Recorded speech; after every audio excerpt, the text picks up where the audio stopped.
조선 명종 15년 경조 좌랑 심의겸이 공무로 윤원영의 집에 가게 된다.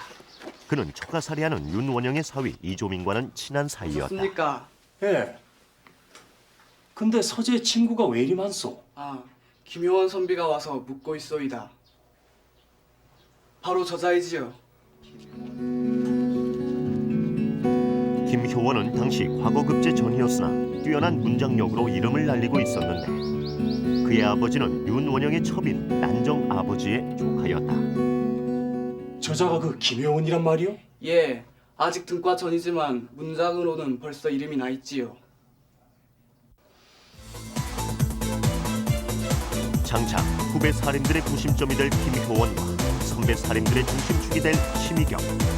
이 둘은 조선 당쟁사의 근원이 되는 동서분당을 향해 악연으로 달려가고 있었다.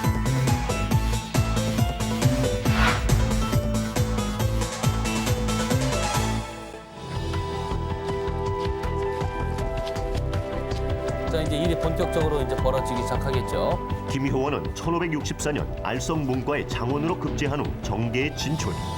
사원부의 오품 관리인 지평의 관직으로 일하고 있으면서 뛰어난 학문과 강직한 성품으로 당시 신진 세력의 구심점으로 부상하고 있었다. 이보게! 축하하네.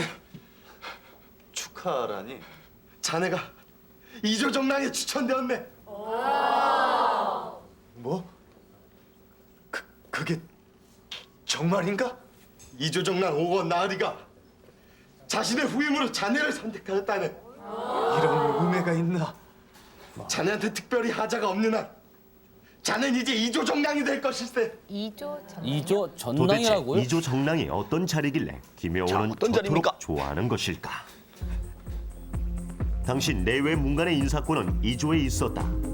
하지만 이조의 권력 남용을 방지하기 위하여 당시 가장 중시되던 언론 3사의 인사권만큼은 이조 판서 아래에 있는 정랑과 좌랑에 두었다.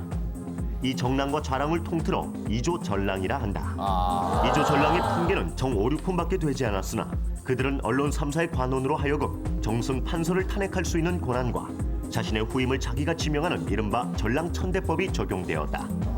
이렇듯 이조 전랑은 인사권과 언론권이 집중된 직책이기 때문에 누가 그 자리를 차지하고 있느냐에 따라서 권력의 향배가 결정될 수 있는 중요한 자리였던 것이다. 대단히 네, 특이하고 후임으로. 그런 제도네요. 김효원을 추천합니다. 나도 그의 학문과 청년성은 이조 정랑으로서 충분하다고 생각돼요. 맡은 일도 잘 처리하고 신진 사료에 모범이 되는 자이니 믿을만할 것이오.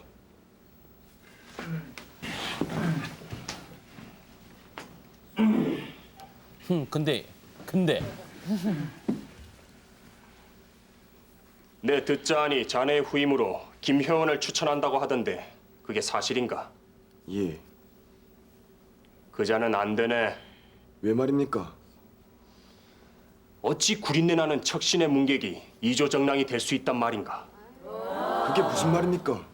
김효원은 등과 전 윤원영 떼감의 집에서 아예 숙식을 하며 지냈네. 글깨나 한다고 젊어서부터 척신에게부터 이익을 쫓는 자가 어찌 청렴을 요하는 이조정랑 자리에 앉을 수 있단 말인가? 김효원이 어떤 이익을 쫓았단 말입니까? 그걸 꼭 말로 해야 알겠나? 심의겸은 당시 김효원을 중심으로 새로운 세력이 형성되는 걸 차단하기 위해 과거를 트집 잡아 김효원의 이조 정랑 임명을 결사 반대한다. 어째 공부를 위해 먼 친척집에 기거했던 것이 문제가 된단 말인가? 자네가 그 집에서 뭐 얻은 거 있는가? 무슨 소린가? 난 공부만 했네. 이는 우리 신진 사림들을 탄압하려는 것이 분명하네. 이대로 가만히 있으면 안 될 것이야. 우리 신진들이 힘을 모아야 하네. 그렇지 않으면 이 나라에 만연해 있는 척신 정치를 끊지 못하게 되네. 서서히 풍파가 이는군요. 신진 살인들은 김효원의 이조 정랑 임명에 결격 사유가 없음을 주장하게 된다. 이에 심의겸 측은 계속 방해 공작을 하였으나 결국 김효원은 선조 7년에 조정기의 추천으로 이조 정랑 자리에 오르게 된다. 글쎄요, 되긴 되었는데 자네들의 힘이 컸네. 고맙네. 심의겸 대감의 코가 납작해졌겠구만 그래. 자기가 아니라 해도 인순왕후의 동생이니 심대감이 바로 적신이 아닌가? 아, 적신이고 말고. 이조 정랑이 된 김효원은 청렴한 선비들을 많이 진출시키고 일처리도 뛰어나 신진 사류의 중심이 되어가고 있었고 심의겸을 정치 일선에서 가장 먼저 배제해야 할 적신으로 생각하였다. 이래서 이제 싸움은 시작되는군요. 요즘 젊은 것들은 참 버릇이 없습니다. 내 심히 인생의 회의가 됩니다. 열받았어요. 나라를 위해 소신껏 일했거늘 왕후의 동생이니까 후배들에게 적신이란 소리를 힘이 듣다니 대단하겠는데요. 누구보다도 외숙을 유배까지 보내면서 이 나라의 척신 정치를 바로잡으려고 노력한 심대감이 아니오. 자신의 외숙인 일양을 탄핵하면서까지 살인들을 보호하며 척신 정치를 배척하였던 심의겸은 인순 왕후의 동생이란 이유로 후배 살인들에게 적신으로 몰리고 있었고 김효원과의 골은 깊어만 갔다.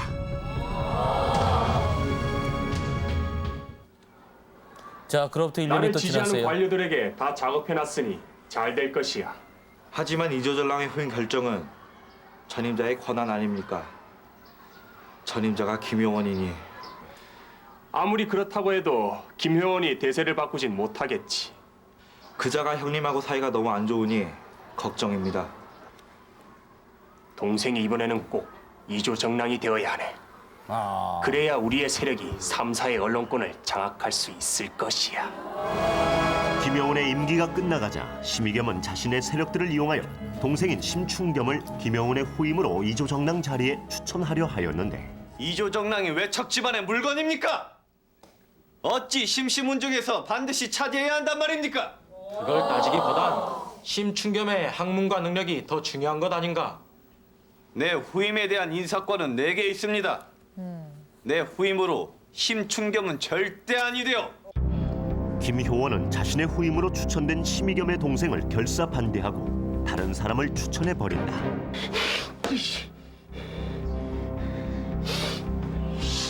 이 사실을 안 심의겸은 심히 노하게 되었고 이조 정랑 자리로 또다시 살인들은 파란이 일기 시작하는데 심의겸 일파는 김효원이 원한을 품고 보복하려 한다며 김효원을 소인배라 칭하며 성토하였고 어디 있단 말입니까? 김효원 일파는 심의겸이 김효원을 해치려 한다고 몰아붙였다. 이 일을 계기로 사림은 선후배로 갈려 당파가 확실히 나누어지게 되는데 이를 동서붕당이라 한다. 김효원이 궁의 동쪽인 건천동에 산다 하여 그의 파는 동인이라 하였고 심의겸이 궁의 서쪽인 정릉동에 산다 하여 그의 파는 서인이란 명칭이 붙게 되었다. 동인들은 대체로 이황과 조식의 문인들로서 젊고 학행과 절개가 있는 인물들이 많은 반면 서인들은 대체로 이와 성운의 제자들로서 나이든 선배들이 많았다. 당시 부제학이었던 율곡 이인은 동인과 서인의 극단적인 대립을 막기 위해 우의정 노수신을 찾아간다. 심과 김 이 두 사람은 학문하는 사람이니 흑과 백, 사와 정으로 구분할 수는 없어. 다만 무리들이 뜬 말로 서로 이간질을 해 조정이 조용하지 못하므로 핵심 두 사람을 다 외직으로 내보내어 사태를 진정시켜야 하겠으니 전하께 고하셨으면 하오. 알았소. 그렇게 하리다. 선조는 이의 의견을 받아들여 심의겸을 개성 유수로 김효원을 경흥 부사로 임명하게 된다. 그러나 두 사람이 한양을 떠나면 조정이 진정될 줄 알았던 이의 예측은 완전히 빗나가게 된다. 동인들은 김효원이 한양에서 더 먼 지역으로 임명되었다고 들고 일어났고 이에 이의 건의로 선조는 김효원을 삼척 부사로 심의겸을 전주 부사로 다시 임명하였는데 이번에는 서인들이 또 들고 일어나는 등 동인과 서인들의 당쟁은 치열하게 전개되었다. 철저하게 파강하려고. 또한 중재에 나섰던 이 일을 서로 상대파 편을 든다며 헐뜯게 되는데 야, 심각해져가는군요. 결국 이인은 정치의 환멸을 느끼고 의미 있는 말을 남긴 채 조종을 떠나게 된다. 양쪽 다 나라를 생각한다면서 어찌 저리 다를 수 있단 말인가? 저들을 믿고 따르는 백성들에게 부끄러울 따름이로다.